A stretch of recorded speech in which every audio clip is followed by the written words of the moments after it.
What's good, YouTube? It's your boy, Pretty Boy West, man. We're back with another reaction video today. Hey, man, we got the new most heated NBA player. If you're new to the channel, man, make sure you drop a like, comment, subscribe to your boy, Pretty Boy West. Hey, man, I can't even talk a lot. Pretty Boy West. Hey, but it looks like they're gonna be talking about Joel Embiid. Man, the 76ers, they had a rough... I mean, he played through injury in the playoffs, but it just wasn't enough against the New York Knicks. So, without further ado, I want to hear what this guy got to say. It's official. Joel Embiid is the new most hated player in the NBA. Between the flopping, foul baiting, and dirty play after dirty play, Joel Embiid's likability is at an all-time low. I'll wipe my ass with Embiid! Smoke some weed! What adds fuel to the fire? Listen, shout out to the mecca of the NBA, Madison Square Garden, man. They showed out, man. I love Is that he's one of the best players in the NBA, and people can't stand it. It's gotten so bad that even at a Sixers home game, the stadium is filled with F. Embiid chants by rival fans. The Embiid drama is one of the wildest superstar treatments and attitudes we've ever seen in sports. But how did we get here? After he won the MVP in 2023, Embiid was relentlessly slandered for it. Pundits across NBA media and fans argued that Embiid's win over Jokic was a complete robbery. Now he's one of one. The only MVP to never even make it out of round two. Despite his legendary regular season play, Joker was the best player on the 1 seed in the West, while Embiid was the best player on the 3rd seed in the East. Not only that, but the advanced stat nerds were always ready to line up and tell you about how, by almost every metric, Jokic was the superior player. One of the best passers in the league, he's on pace to pass Wilt Chamberlain with the most assists in a season for a center. Y'all still be watching Undisputed without Shannon Sharp? I'm gonna just ask that now. Solid MVP to me. But this came after years of Embiid and Sixers fans calling robbery every time he didn't win the trophy. After basically begging for MVP for over 3 years, Embiid finally got what he wanted. But the trophy he won didn't earn him any respect from the rest of the world. It just fueled more hate. People even accused the league of rigging the vote in Embiid's favor because of racial bias. But this season, it looked like he may have had a real chance to change everyone's minds. Like in years past, Embiid started the 2024 regular season looking like an all-time great. He averaged over 30 points a game, 10-plus boards, and around 6 assists. He also put up 70 in a record-breaking game against the Spurs. It looked like Versus Wet Bananas. Shout out Flight. Hey, Victor Wembanyama. He did do that.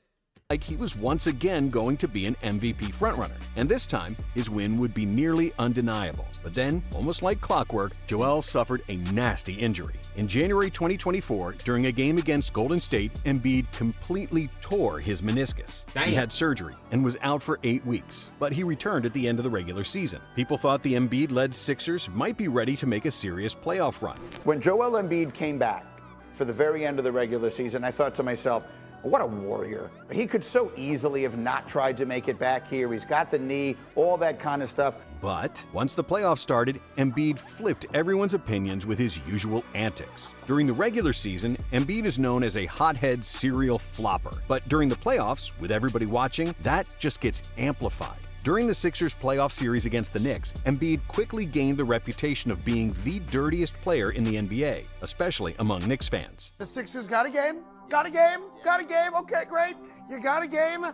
Joel Embiid's the dirtiest player in the NBA now. Bro just came off of a meniscus tear.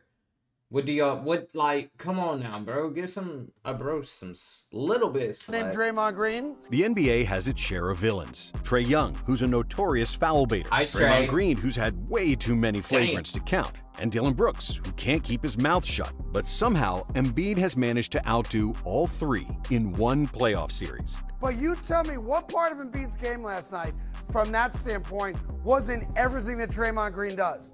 It was dirty.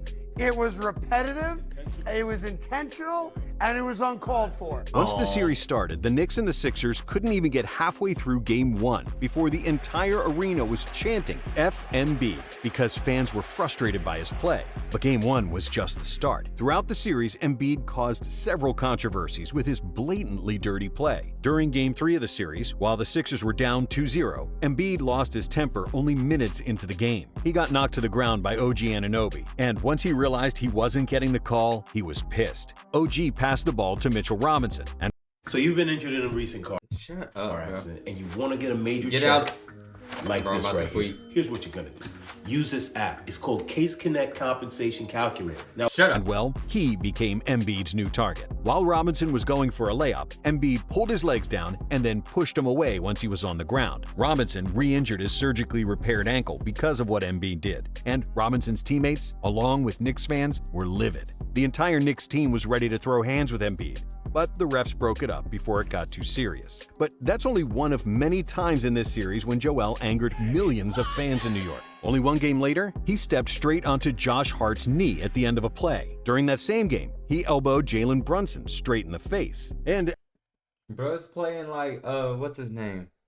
Bill Lambier. That's what all it was. He's just trying to prove his dominant. after all that, he was getting booed out of the arena at a home game. Disappointing. I love our fans. I think it's unfortunate, and I'm not calling them out, but it is disappointing. Obviously, you got a lot of Knicks fans, and they're down the road and never seen it. And I've been here for 10 years. Kind of pisses me off. Of course, being booed at home is nothing new for a Philadelphia sports athlete, Facts. especially for Embiid, who is a notorious playoff choker, which is just more fuel for the hate fire. Embiid has been in the league since 2014, but he Long didn't play time. his first game until 2016 due to injury. He has been to the playoffs 7 times since, but somehow has never taken the Sixers to a conference finals. The closest the Sixers have ever gotten during the process was in the 2019 playoffs. That was And Toronto. we all know how that turned out. What happens? Back then, people spread the blame around the team, but Joel has never consistently performed at an elite level in the postseason when it matters the most. Bro's In his been playoff hurt. career, Embiid has failed to make a shot in the fourth quarter 21.2% of the time, meaning that in his 59 total playoff games, Embiid couldn't make a single bucket during the fourth in 12 of them. But instead of working on improving his clear postseason falloff, Embiid has reverted to screaming at refs when he doesn't get his way, flagrant fouls, and flopping every single chance he's gotten. During a pivotal point in Game 4 of the Knicks series, the Sixers are down 2-1 overall, and I'm gonna just say this though, Tyrese Maxey, superstar in the making. it's the fourth. The Sixers are down 4 points in the game, and there are 24 seconds left on the clock. The team gets the ball to their guy, Embiid. He's set up for a wide-open mid-range shot, but he doesn't take it. Instead, he tries to draw a foul, which doesn't work in his favor, and the Sixers lose the game, bringing the series to 3-1. Of course, Embiid was upset, and he never hesitates to share when a call doesn't go the Sixers' way. Game 2 of the series ended with a controversial no call on Tyrese Maxey, and Embiid thought it was unacceptable. I mean, Tyrese got fouled, a couple times. We just had the same thing happen against Miami with Tyler Hero. That's just unacceptable to, put us in that situation. That's unacceptable. What makes his crybaby mentality even worse is that one game later, the Sixers took their first game in the series. Embiid scored a whopping 50 points, his highest scoring playoff game of all time. But nearly half of all those points came from 19 free throws made on 21 attempts, more than the entire Knicks team combined. Dang. Game 3 was the only game in the series in which the Sixers had a definitive victory over the Knicks. And it was the game where Embiid, the notorious flopping free throw merchant, took the most free throws he would through the entire series. Dang. In hindsight, this game just fed the narrative of the haters who say that if Embiid isn't going up to the line 15 plus times a game, he cannot win. Embiid revealed after the game that he had actually been diagnosed Like I'm gonna say it now. He's a big man. He does get hecked every single play like Nikola Jokic. Diagnosed with Bell's palsy before it started because of his performance, despite the problem. But by the time the next game rolled around, people already didn't care again and were calling it just another excuse. I mean, I don't know exactly what happened, but obviously, I guess that's a normal thing. I think he started a day or two before the Miami game, and I had, bad migraines, and thought it was nothing. But usually I don't like to check it out, but for some reason I ended up, having to tell, somebody, and yeah, that's why that Miami game, it was just, my body was just, I was just not feeling it. The only other game the Sixers won in the series was a miracle, and it had nothing to do with Embiid. During Game 5, Tyrese Maxey had a 4-point play followed by a 3-pointer from the logo, forcing overtime. The Sixers won OT, forcing a Game 6. What the refs didn't notice is that Maxey traveled on the 4-point play that kept the Sixers alive. So, only 3 games after complaining about a foul changing the outcome of another, Embiid's hope of finally achieving playoff success were kept alive by a bad call in his team's favor. But that didn't matter, because after all of Embiid's dirty play and all the complaining, the Sixers lost in Game 6 against the Knicks, with Embiid fouling out at the end of the fourth once again. When you compound all of Embiid's nonsense during this playoff series with his normal regular season antics, it all comes together, and you get a man that any NBA fan outside of Philadelphia is sick and tired of seeing. He's a super talented superstar, but he is incredibly frustrating. In only one series, he's managed to become the most hated basketball player in New York, over Trae Young, even though he loves the city and its people. Or at least he did. I just love New York, and then the fans, when Joel Embiid to the New York Knicks next year. you play against a team, they're always going to pick that guy, and, that's into it. I think it's just fun. I love it. If I got to be the punching bag, and you hear a lot of, FMD, that's okay. I love it. With the series ending, Embiid approached Jalen Brunson and congratulated him on the win, but the damage with fans was already done. The process started 10 years ago, and all the Sixers have to show for it is a couple of trips to the playoffs and 0 chips. Embiid is running out of time to show the world that he really is elite. The Sixers put all their faith in a player who has all the talent in the world, except when it matters. He can't seem to stay healthy and has now managed to become the most hated player in basketball. And if you like this video, then we've got another one for you right here. See you next time.